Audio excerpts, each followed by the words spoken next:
गुरुर् ब्रह्मा गुरुर्विष्णू गुरुर्देव महेश्वरा गुरु साक्षात परब्रह्म तस्मै श्री गुरुवे नमः. नमो ज्ञानेश्वरा नमो ज्ञानेश्वरा. पांडुरंगा करू प्रथम नमन, दुसरे चरण संताचिया, त्यांच्या कृपादाने कथेचा विस्तारू, बाबाजी सद्गुरु दास तुकया.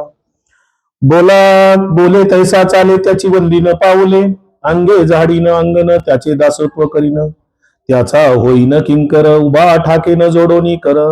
तुका म्हणे देव त्याचे चरणी माझा भव, अंगे जाडीन अंगण त्याचे दासत्व करीन. वैकुंठ गमन ज्यांनी केलं, देहू निवासी जगद्गुरु तुकाराम महाराज यांचा सदाचार प्रसंगातला, उपदेश्वर प्रसंगातला हा अभंग आहे. गाथेतील 3217 नंबरचा हा अभंग आज मी आपल्या सेवेसाठी घेतलेला आहे. आपल्या वाजेवाडी या गावामध्ये माझं बालपणापासून येणं जाणं आहे आणि आपला जो हा हरिनाम सप्ताह सुरू आहे, हा मला वाटतं 34 वर्ष झाली. ज्यांनी पुढाकार घेऊन सुरू केला ते हरिभक्तीपरायण कैलासवासी तुकाराम महाराज वाजे असतील, कैलासवासी नामदेवराव लोहट असतील आणि त्यांचे सर्व सहकारी यांनी 34 वर्षापूर्वी पुढाकार घेऊन हा हरिनाम सप्ताह सुरू केला.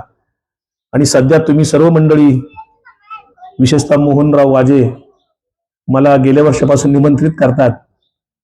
याही वर्षी निमंत्रित केलं, परंतु मी इथे राजकीय कार्यकर्ता म्हणून आलेलो नाही. ही जी गादी आहे ही वारकरी संतांची गादी आहे.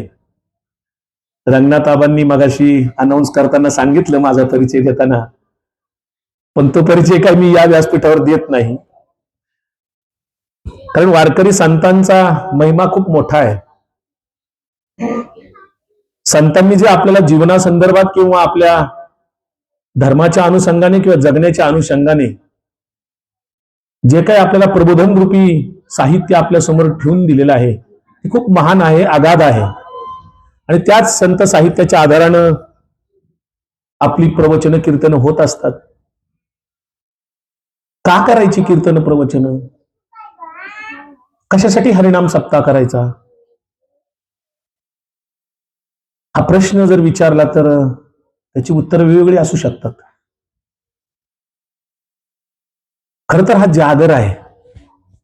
कारण आपल्या एखादी वस्तू असते, एखादी सायकल म्हणा, गाडी म्हणा, जर ती वापरलीच नाही, नवी आणून अशीच जर लावून ठेवली अनेक वर्ष, तिचा वापरच केल्यानंतर तिला गंज चढू शकतो.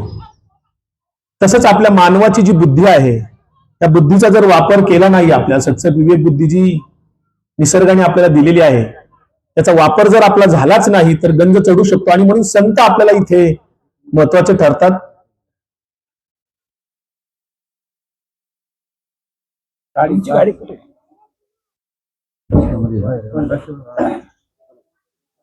संत साहित्याच्या आधाराने ही जी काही मी प्रवचन रूपी सेवा करतोय, आयोजकांनी मला दुसऱ्यांदा या ठिकाणी निमंत्रण दिलं, त्याबद्दल मी सुरुवातीलाच आभार मानतो. हा जो अभंग आज मी सेवेला घेतलेला आहे, बोले तैसा चाले त्याची वंदी न पावली, असं तुकाराम महाराज म्हणतात. सांगायला, ऐकायला, म्हणायला किती सोपं आहे. बोले तैसा चाले त्याची वंदी न पावली, जगद्गुरु तुकाराम महाराज म्हणतायत. म्हणजे आपण बोलतो तसं वागतो का? हा प्रश्न स्वतःला विचारण्याचा आहे. खरं तर हा दुसऱ्याला सांगण्याचा विषय नाहीये. मी मला विचारलं पाहिजे की मी बोलतो तसं वागतो का? मला शाळेत लहानपणापासून शिकवलं नेहमी खरे बोलावे, पण मी बोलतो का? दुसऱ्याला इडापिडा देऊ नये असं आपण म्हणतो, ऐकतो, पण मी खरंच तसं आचरण करतो का? देव कुठे? कुठे आहे देव? देव भेटतो का आपल्याला? भेटतोच तर कुठे भेटतो? कसा भेटतो? कुठल्या रूपात भेटतो? आपण मंदिरामध्ये देवाची प्रतिकृती ठेवली आहे. सगुण भक्ती आपण करून निर्गुणाकडे जायचंय आपल्याला, कारण ईश्वराचं स्वरूप हे निर्गुण निराकार आहे. मग देव कोणाला म्हटलं? जगद्गुरु तुकाराम महाराजांनी फार सोपं सांगितलं. की बोले तैसा चाले त्याची वंदीन पावले, अंगे झाडीन अंगण त्याचे दासत्व करीन. म्हणजे बोलतो तसा वागतो ना, त्याचं मी अंगण स्वतः शरीराने माझ्या हाताने झाडीन, मी त्याचं दास्यत्व पत्करीन, मी त्याची सेवा करील, सेवक बनेल. इतकं पुढे जाऊन सांगतायत ते की मी त्याचा सेवक बनेल आणि तोच माझा देव. कारण त्याचे जो काही दास्यत्व आहे ते घेतल्यानंतर मी त्याचा होईन किंकर म्हणतायत, म्हणजे सेवक होईन, उभा ठाकेनं जोडणी करत, दोन्ही हात जोडून मी तिथे उभा राहीन आणि तोच माझा देव असेल. तुका म्हणे देव त्याचे चरणी माझा भाव. हा सरळ भावार्थ आहे अभंगाचा, की जो बोलतो तसा वागतो, सदाचार अंगी बाळगतो, प्रामाणिक वागतो, सत्य वागतो, तो माझ्यासाठी देव आहे असं ते म्हणतायत. अनेक अनेक प्रमाणे तशी दिलेली संतांनी आपल्याला, की देह देवाचे मंदिर, आत आत्मा परमेश्वर. आपण असं ऐकतोच अभंग. जशी उसात व साखर, जशी दुधात व लोणी. माणसातच देव आहे, आत्मा परमेश्वर आहे. आणि म्हणून आपल्याला तिथे हे जे काही संत सांगून गेले त्याचं आपल्याला आचरण करणं फार अवघड आहे. आपले अभंग अनेक पाठ होतील, आपण रोज म्हणू, कर्मकांडही करू, पण आपल्याला आचरण करणं फार अवघड आहे. तिथंच खरी गंमत आहे. आणि म्हणून मग एके ठिकाणी तुकाराम महाराज म्हणले, जे का रंजले गांजले त्यासी म्हणे जो आपुले, तोची साधू ओळखावान देव तेथेची जाणावा. किती साधं आहे. ते असं म्हणलंच नाही की भगवी कपडे घाला, गण लावा, माळा घाला, कुठे काय जटा बिटा राखा, असं काही म्हणलेलं नाही.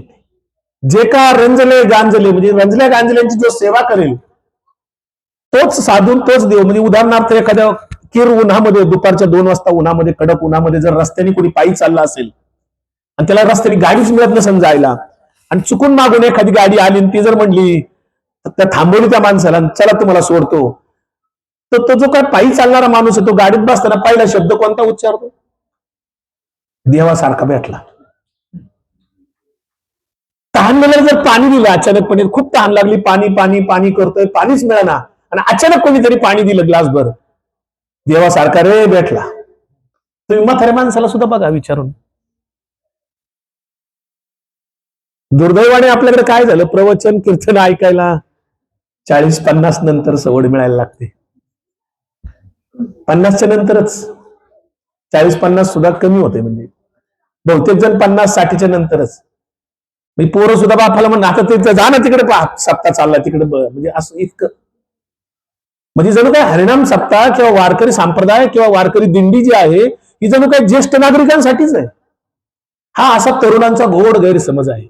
वास्तविक सगळे संत जे आपले वारकरी संप्रदायातले 36 संत होऊन गेले ना, ते ऐन तारुण्यात होऊन गेले. हो, ज्ञानोबांचं किती वय होतं, स्वपन काकांचं किती वय होतं, जगद्गुरु तुकाराम महाराजांचं सुद्धा वय किती, आयुष्य किती, सगळं 42 वर्षाचं. आणि आज 42व्या वर्षी आमचे तरुण काय करतात? कुठं आहेत तरुण? परमिट रूम, बिअर बार जे चालले ते कुणाच्या जीवावर चालले? पाकिस्तान, बांगलादेशचे लोक येतात का त्या परमिट रूम, बिअर बारला? परदेशातले लोक येतात का? किती असतील शिक्रापूरमध्ये परमिट रूम, बिअर बार? 15-16 तर नक्कीच असतील. कुणाच्या जीवावर चालली ती? यात्रा निघतात आता. आता तर नवीनच निघाले, निवडणुकीच्या निमित्ताने यात्रा काढायच्या. मला कळत नाही की यात्रा काढणाराला अपेक्षा काय आहे. तो का नेतोय लोकांना? मतदान मिळावं म्हणून ना. आणि जो जातोय बसून त्या गाडीत, ह्या बसमध्ये उतरतोय, दुसऱ्या बसमध्ये बसतोय, तो काय म्हणतोय? फुकटचं जाऊ दे. म्हणजे घेऊन जाणारा काय म्हणतोय? मला याची मतं मिळतील, म्हणजे स्वार्थ भावना आहे त्याच्यामध्ये. आणि जाणारा काय म्हणतोय? फुकट आहे, मला काय, मला असं वाटतं दोघांनाही तो देव पावणार नाही. दोघांना भाडच आहे. फुकटचं मिळतंय म्हणून जातोय आणि हा मतदानाच्या अपेक्षेने घेऊन जातोय. शुद्ध भाव कुठे आहे? भक्तीचे 4 प्रकार सांगितले माऊलींनी.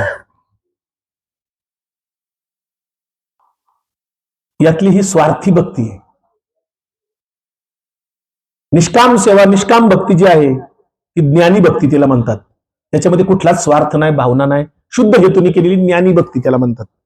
आणि मग या संतांच्या सगळ्या विचार मेळ्यातून आपण जेव्हा या हरिनाम सप्ताहात अनेक कीर्तन प्रवचन ऐकतो.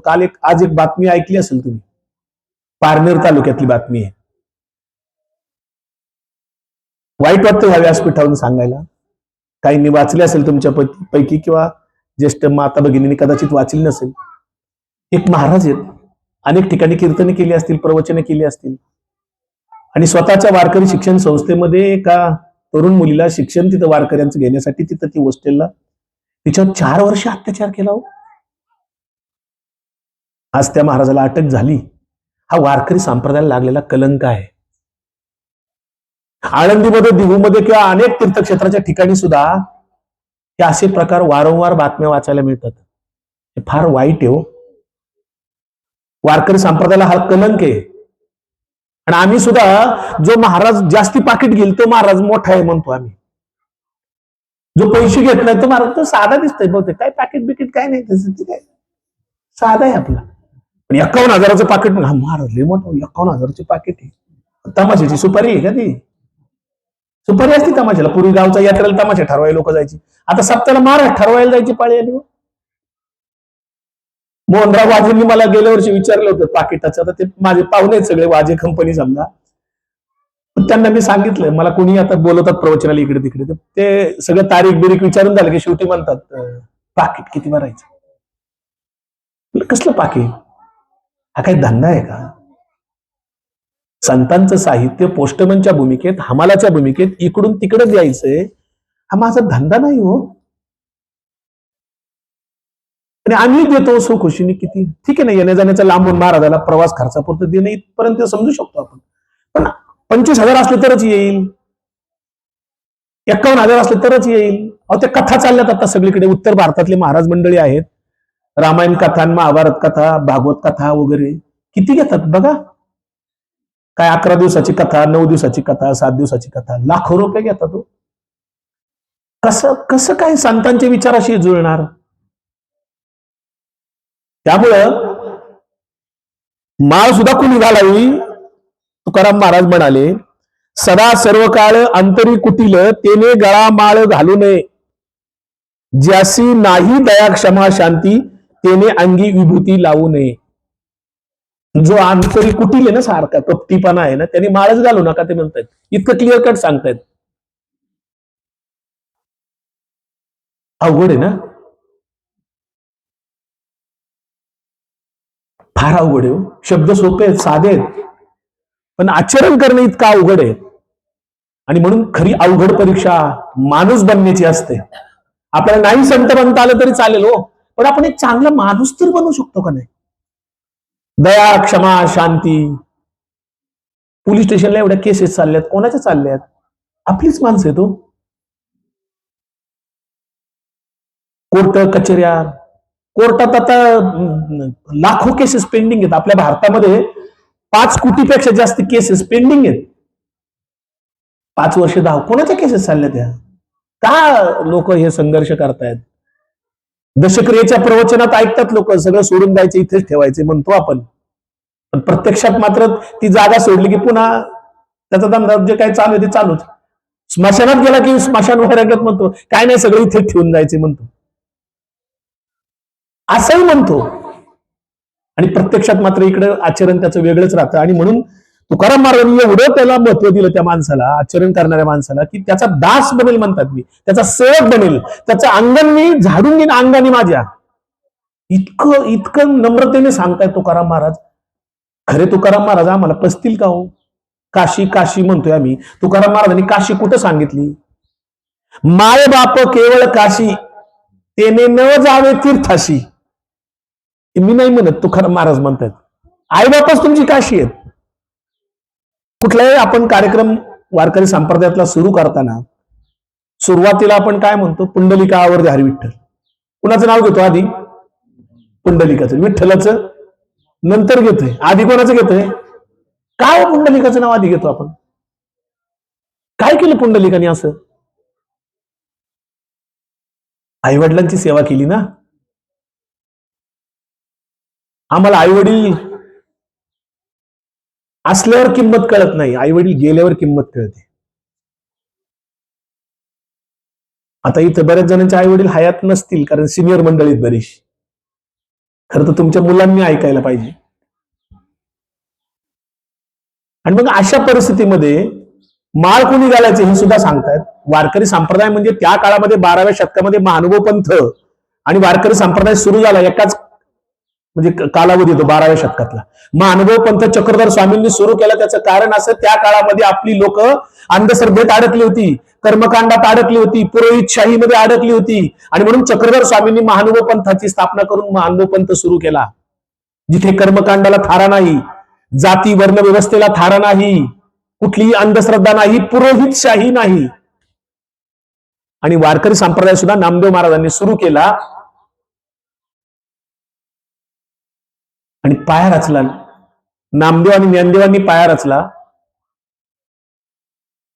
भागवत धर्माची पताका खांद्यावर घेतली. भागवत धर्म हा महर्षी वेदव्यासांनी प्रतिपादित केलेल्या भगवद्गीतेच्या आधाराने प्रतिपादित झालेला आहे. आणि इकडे मनुस्मृतीच्या आधाराने प्रतिपादित झालेला स्मार्त सनातन धर्म आहे. स्मार्त सनातन धर्माचा आणि भागवत धर्माचा संघर्ष तेव्हापासून सुरू आहे. संतांना कोणी छळलं, कोणी त्रास दिला, काय केलं होतं ज्ञानेश्वर माऊलींनी असं की त्यांना त्यांच्या आईवडिलांना देहांत प्रायश्चित्त घ्यावं लागलं? जगद्गुरु तुकाराम महाराजांच्या गाथा इंद्रायणीत बोलायला लावल्या. एकनाथ महाराजांना छळलं, संत कबीरांना छळलं, चोखोबांना छळलं, जनाबाईला छळलं. एक संत निर्विवाद सोडले नाहीत. 36 संत आहेत आपले. आणि आज आपल्या धर्माच्या नावानं वारकरी संप्रदायाचा सुद्धा वापर केला जातोय. वारकरी संप्रदायामध्ये सुद्धा स्मार्त सनातन धर्माची लोकांनी घुसखोरी केलेली आहे.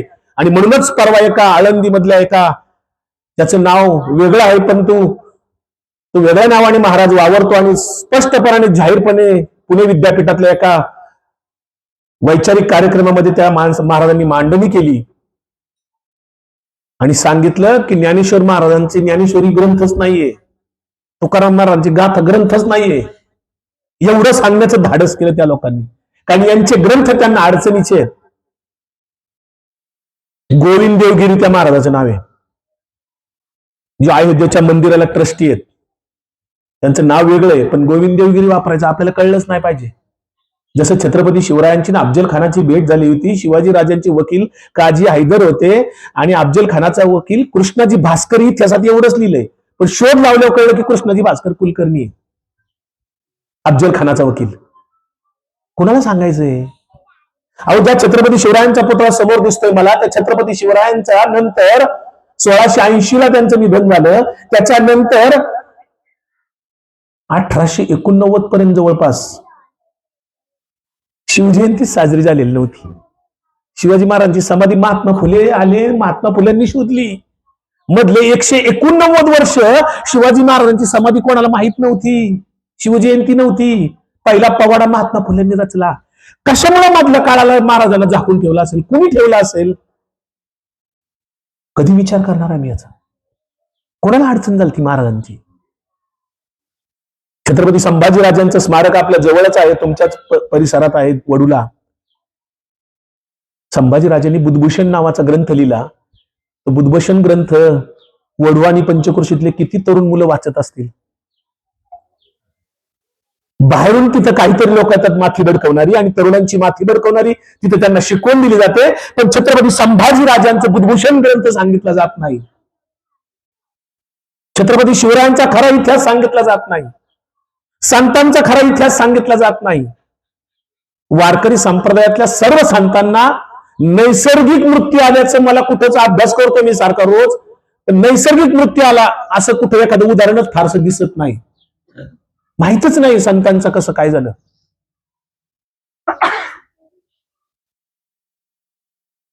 तुकाराम महाराज म्हणले, तीर्थी धोंडा पाणी देव रोकडा सज्जनी.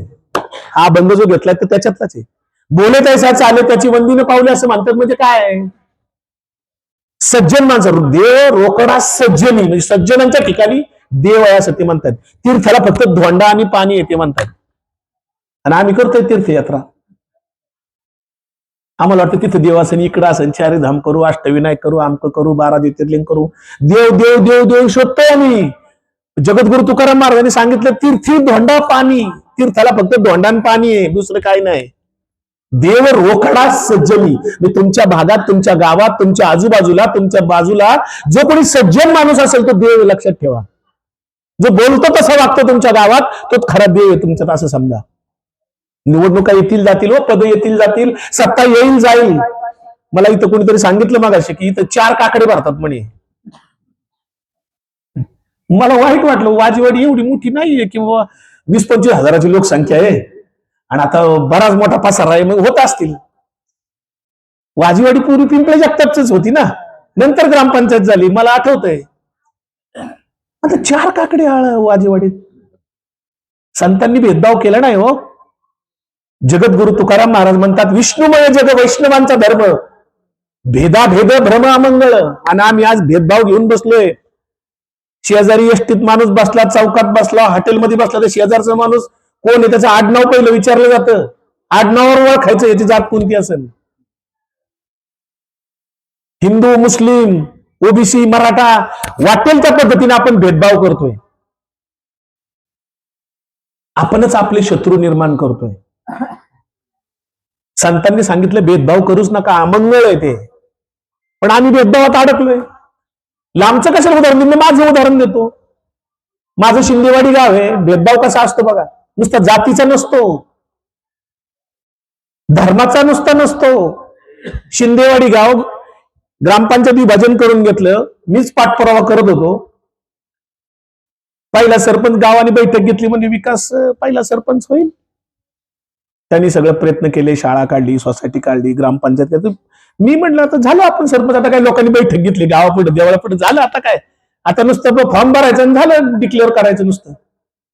प्रत्यक्षात आता इतकं एवढं ठरल्यानंतर मी खुशीत होतो. माझ्या जीवनात पहिली निवडणूक होती. मला काय माहिती गाववाड्यात काय काय राजकारण असतं. कुणीतरी बाहेर मिळून सांगितलं शिंदेवाडी गाव आहे, पहिला सरपंच शिंदे पाहिजे. लवांडी कसं काय करणार. आणि 8 दिवस गावात एक शिंदे दुसऱ्या शिंदेला म्हणायचा, जातीसाठी माती खायची. एक शिंदे दुसऱ्या शिंदेला म्हणायचा, जातीसाठी माती खायची.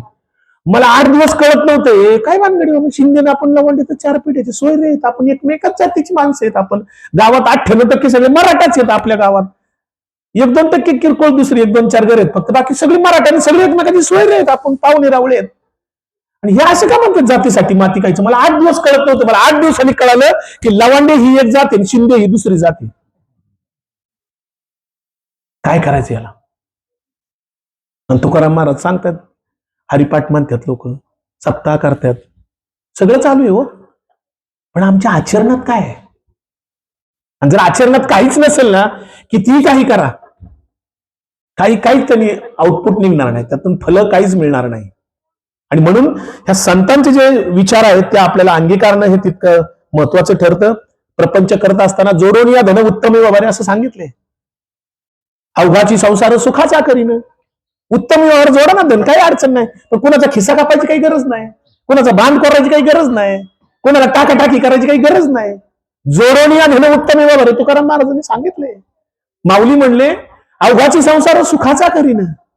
सुख कशात आहे. जाता जाता मी शेवटी सांगेल, 2-3 गोष्टी करा इथून गेल्यावर. मागेही मी सांगितलं होतं की माझी सुखाची व्याख्या काय आहे. सुख म्हणजे काय, कागद पेन घ्या, ज्यांना लिहिता येते त्यांनी, आणि गपचिप एकटंच बसा कुठं निवांत. सुख म्हणजे काय, खाली लिहा. बघा आपली कशी तारमळ उडते लिहिताना. सुख म्हणजे काय, सुख कशाला म्हणायचं. दुसरा एक प्रश्न घ्या, लिहा, जीवन म्हणजे काय, जीवनाचा अर्थ काय, मी का जगतोय, मला कशासाठी जगायचंय, हिची पण उत्तरं लिहायचा प्रयत्न करा. मी का जगतोय, मला का जगायचंय, याची उत्तरं लिहायचा प्रयत्न करा. बरीच उत्तरं मिळतात आपल्याला. कदाचित एकदा लिहिलं जाईल, परत खोडलं जाईल, परत दुसऱ्यांदा लिहिलं जाईल, परत खोडलं जाईल. कदाचित आठवड्याभर तुम्हाला ते लिहावं लागेल, तरी पण मनाचं समाधानच होणार नाही. मी बरोबर लिहिले का चुकलेले, मी का जगतोय, कशासाठी जगतोय, मी आत्महत्या का करत नाही, आजारी पडलो का दवाखान्यात पळतोय मरणाच्या भीतीने, मला मरणाची भीती का वाटते. बघा लिहून स्वतःला, ज्यांना लिहिता येते ना त्यांनी बघा हा प्रयोग करून. एवढं जरी घेतलं आजच्या प्रवचनात तरी खूप पुष्कळ काय घडलं, तुमच्यात खूप बदल घडेल. काही वेगळं काही करायची गरज नाही. कुठलंही कर्मकांड करू नका, अंधश्रद्धेच्या आहारी जाऊ नका. सध्या भोंदूबाबांची गर्दी आहे या देशामध्ये, आपल्या प्रचंड भोंदूबाबांची गर्दी आहे. सगळ्यात सोपा बिन भांडवलाचा धंदा कोणता असेल तर बाबा बनणे, बिन भांडवली धंदा. मी तर नेहमी गमतीने माझ्या मित्रांना वगैरे सांगत असतो, मी उत्तम बाबा बनू शकतो. लांब दुसऱ्या जिल्ह्यात जायचं, साधी 5-50,000 एकराची जमीन घ्यायची, डोंगरावर कुठतरी असं एकदम, तिथं टाकायचा छोटासा आश्रम.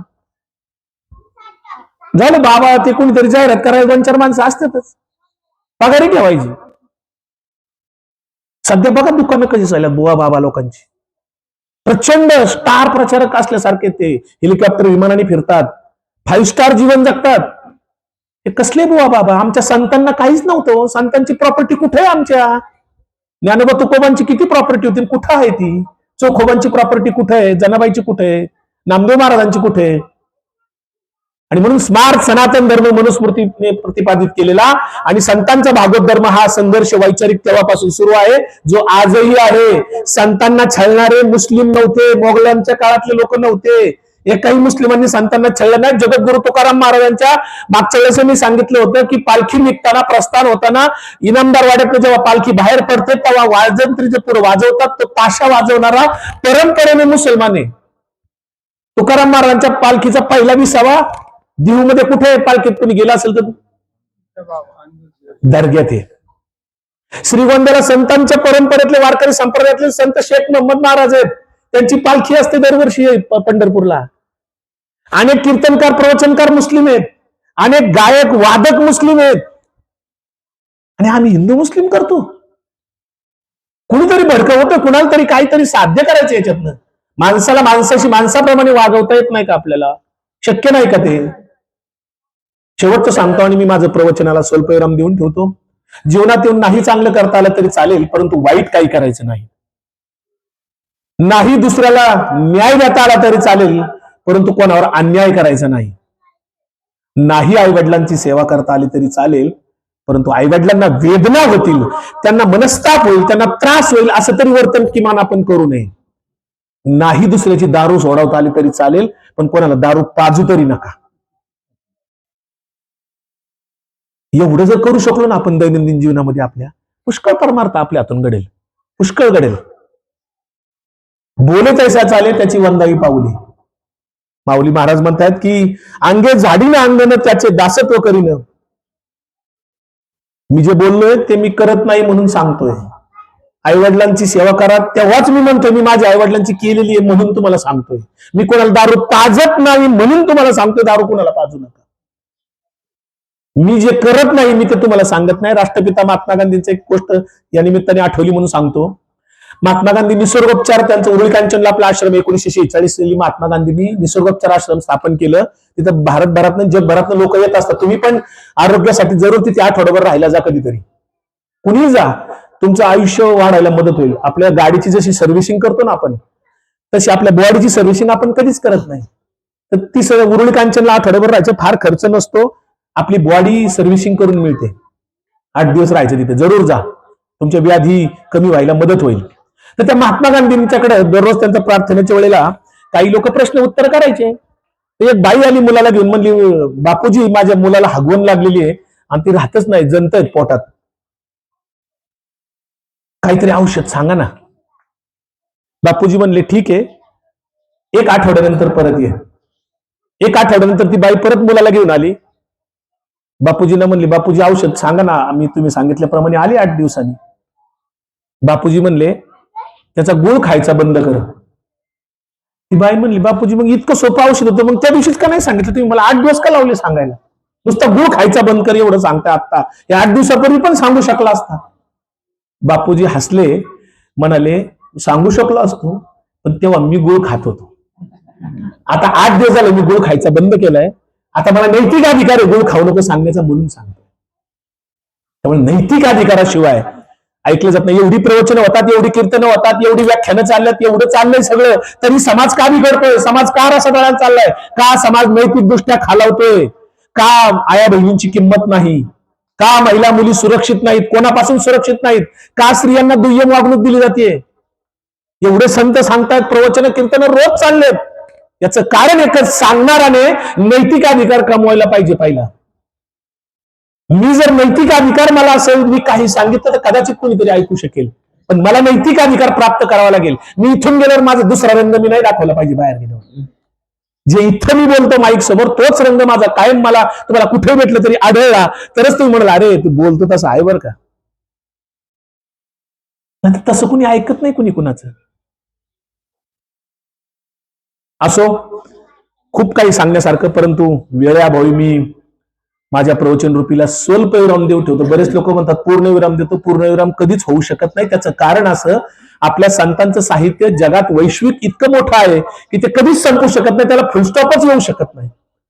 त्यातलं त्रोटक एक कण भर घेतल्यासारखं आहे. मी स्वल्प विराम देतो. मला या ठिकाणी आपण सगळे, मोहनराव असतील, बाकी सगळ्यांनी मला इथं निमंत्रित केलं आणि प्रवचन रूपी सेवा करण्याची संधी दिली, त्याबद्दल मी सर्वांचं पुन्हा एकदा मनस्वी आभार मानतो. आणि महाराजांचा अभंग जो आहे तो पुन्हा एकदा मी अधोरेखित करतो आणि माझी प्रवचन रूपी सेवा या ठिकाणी स्वल्पविराम देतो. बोले तैसा चाले त्याची वंदीन पाऊले, अंगी झाडीन अंगण त्याचे दासत्व करीन, त्याचा होईन किंकर उभा ठाकेन जोडोनी कर, तुका म्हणे देव त्याचे चरणी माझा भाऊ. पुंडलिकावर हरिविठ्ठल श्री ज्ञानदेव तुकाराम पंढरीनाथ भगवान की जय. माऊली ज्ञानेश्वर महाराज की जय. जगद्गुरु तुकाराम महाराज की जय. विठ्ठल विठ्ठल विठ्ठल विठ्ठल विठ्ठल विठ्ठल विठ्ठल विठ्ठल. रामकृष्ण हरी रामकृष्ण हरी रामकृष्ण हरी.